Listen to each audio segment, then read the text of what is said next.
one of the things that you mentioned in there that I think is really worth expounding on is the idea of stories, the idea of things that are going to sell to like or potentially could sell to a large group of people. And it's another thing that I think libertarians have to grapple with, that look, the Declaration of Independence is like the most beautiful document ever written. And I doubt you'd find too many libertarians who would have like a major problem with the Declaration of Independence. But there's a reason why it's not a treatise on Austrian economics. Mm-hmm. You know what I mean? There's a reason why they're not getting up there and going, obviously they didn't know this at the time, but like, we've figured out that value is subjective and like something, you know what I mean? It's like, look, is it actually self-evident that God thinks we have inalienable rights? Probably not. Okay. And I say this as somebody who does believe in God. Is it self-evident? No, you'd probably have to make an argument there. It's probably not just pretty obvious if you look at human, but it doesn't matter. That's how it starts off, with that declaration, because that's something people can like, that tugs at your insides, that like, it's something that like pulls at your heart. And this is another thing that I think is really missing from libertarians' understanding of how to interact with people. Okay, you're correct in theory. Okay, so now what? Well, that's pretty useless unless you can do something with it. And how do you do something with it? Well, you have to have something compelling to say to people. And you have to think about what actually moves them. And most of the time, it's not the same thing that moves Liberty Twitter. Well, and also, look, you're coming from a position of we have no power.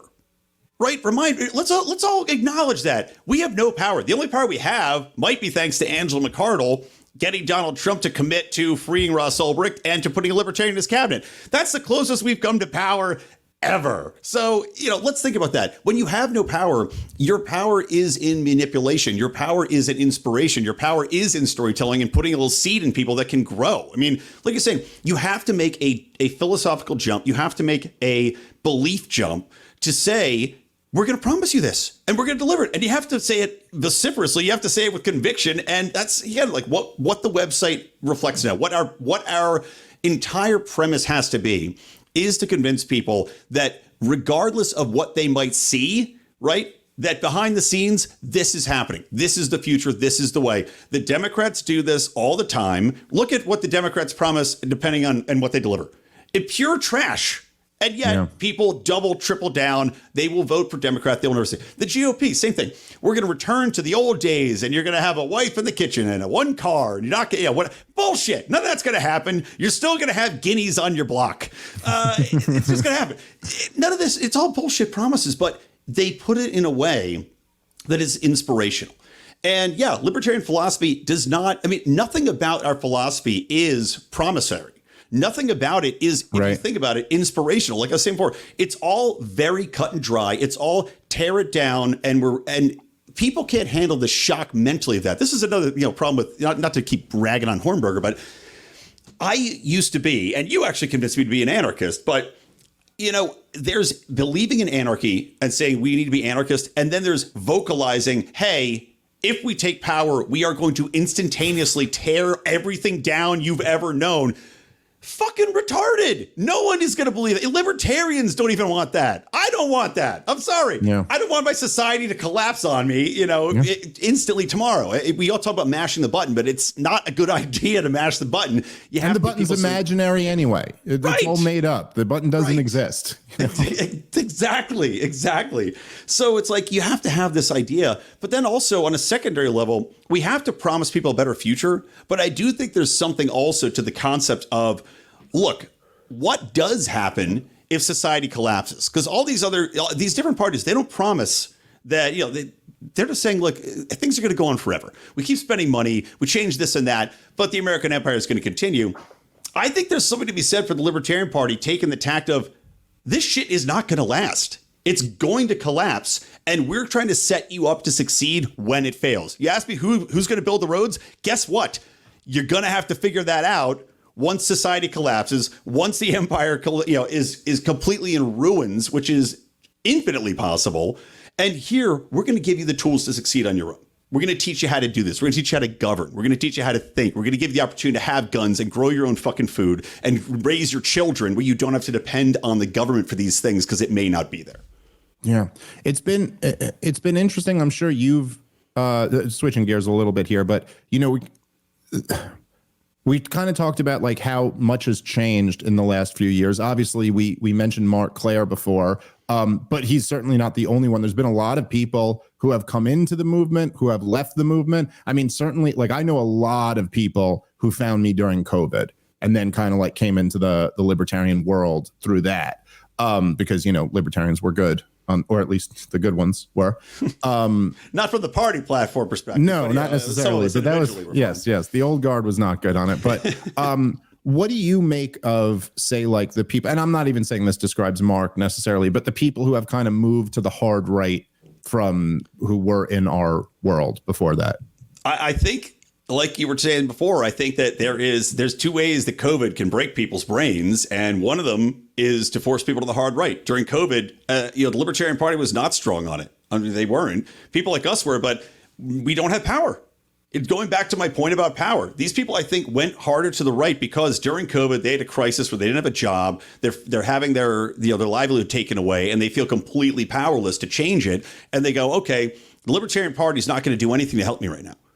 Maybe going with a hardcore GOP version is what has to be done to protect my freedoms and protect my liberties. And that's why I'm going to pivot to that position. And maybe I'm sacrificing some of my previously held beliefs here, but I'm looking at what works when the rubber hits the road. And I think that's a lot of it, especially when you're in that isolated version. Some people went left and they said, you got to get vaccinated so I can go live my life. Other people went right and said, why is we got to kill the people who want me to be vaccinated? Right. Something like that. Yeah. But I mean, that to me, it makes a lot of sense. It's just, especially like burnout is so high in the libertarian world in general because of the frustration of not being able to actually move the needle in any meaningful fashion.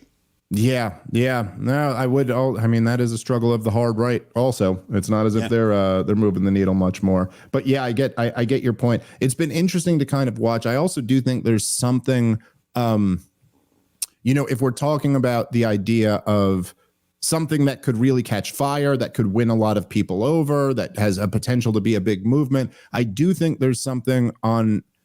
I've noticed this dynamic for a long time, but there's something on the hard right where people get further and further into their own world. I guess you could call it an echo chamber or something like that, but where they do lose sense of the broader culture that you live in and what is feasibly possible within this, like it's like you mentioned before, like this idea of like the TradCon thing is very popular today. And I do understand it as a response to the woke left. It's almost like guaranteed that this would happen.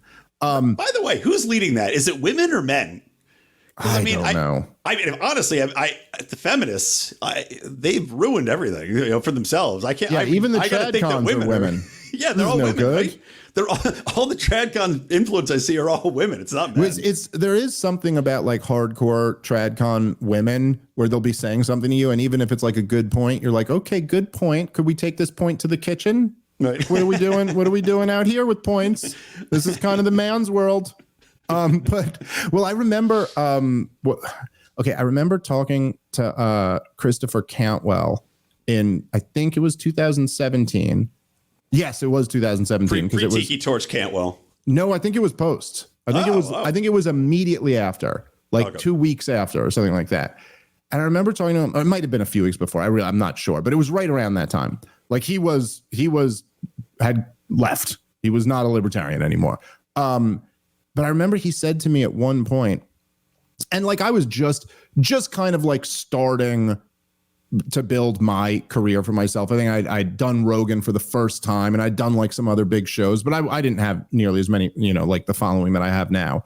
But he said to me at one point that he was like, he goes, I really feel bad for you, Dave, because, you're in a tough position here because you're a Jew, but, you're a fairly honest one. And when the ethno state comes, I'm not sure what's going to happen with you. But like, if I have anything to say about it, you'll be cool. Like you'll be allowed in or something like that.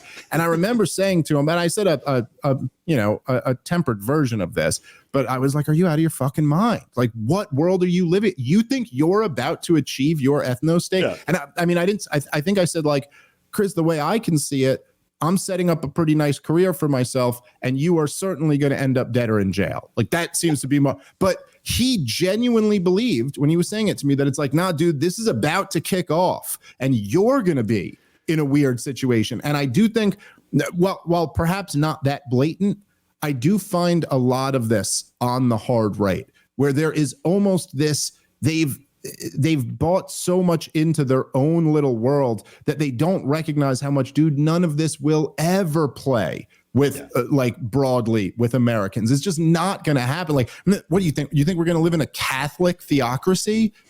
Why would Catholicism win that? What world are you living in? Like, it's just, this is also, it's as ridiculous as when libertarians think we're going to be in an anarchist society like tomorrow, you know, like, oh my God, libertarians, wake up. If we can make things a little bit less worse in the next 20 years, that's phenomenal. That's way better than we're on pace to do right now. Right, exactly. That's the thing. Like, I mean, and look, everyone needs to wake up. Everyone needs to wake up. I mean, like, well, the good news is for the first time, right? We've got Javier Milei, which some people still attack, you know, for whatever else. But it's like kind of that same thing of like, look, guys, can you just shut the fuck up and just let the man work a little bit and let's just see how this plays out? Because if he's successful, and yeah, I'm not a fan of him saying he wants to join NATO, but if he's successful economically with what he's doing, we have now a case study to point to for the first time in history since the founding of America to say, look, we can unfuck this thing. We can unfuck the system if we just give him a chance. So please stop tearing him down. But yeah, to your point, people get in their delusional psycho states. I don't know how people get to belief systems that they get to without any sort of check on reality. I mean, it really boggles my mind how people can achieve that, because it's like we're saying, like looking around, when observably you can see where the culture is moving, how the power players interact, what the corporate media can do to destroy you, take you out. And especially now with the whole deplatforming thing, if you were going to have an ethno state, if you had anybody behind that they thought, I mean, look what happened to Marie Le Pen. She doesn't want an ethno state, but as close as you're going to get in our modern society of getting an ethno state was Marie Le Pen. And they completely undercut her by dropping 200 candidates out in prison. There's zero possibility of it. Well, I feel the same way about some of the people in the Free State Project, which, by the way, I still to this day, I think the Free State Project is a great idea. And I think there's been like tangible successes from it. And I totally support anybody who wants to go participate in it. I think it's like a great strategy to embark on. But I will hear a lot of people up there in New Hampshire talking about how they're only a few years away from seceding from the union. And you're like, dude, listen, like, you guys got to be honest with yourselves here. Do you not listen, even if you take over the state, which you haven't already, you know what I mean? Like, it's not as if you've taken over a state. You have influence in that state, but there's still a lot of Democrats up there in New Hampshire. And like, actually, Nikki Haley did pretty good in her primary in New Hampshire. Yeah, shockingly. Yeah. But it's like, dude, do you not realize where we're at as a national government right now? If you think there is any chance that under current situations or anything close to current situations, they'd allow you, do you know what they would do before they'd allow any state in this union to secede right now? If you're curious, just take a look at the last time a group of states tried to secede, and they were willing to fight a war over it. And they're going to have to reinstate slavery just to free the blacks to take out New Hampshire. Sure, right, exactly. We will fight you with our army of conscripted black people, New Hampshire. Now, we will be doing most of this fighting in the summer. I'll grant you that. But anyway, yeah, it is just it's hard, especially I think you're really on to something there. And this is true for dissidents across the political spectrum, that it's hard when you're losing so bad to not retreat to a fantasy. You know, it's hard to not retreat to some fantasy where you're going to be the goddamn hero and fuck all these guys up. But if you actually want to be the hero and fuck all these guys up, the first step is dealing with reality.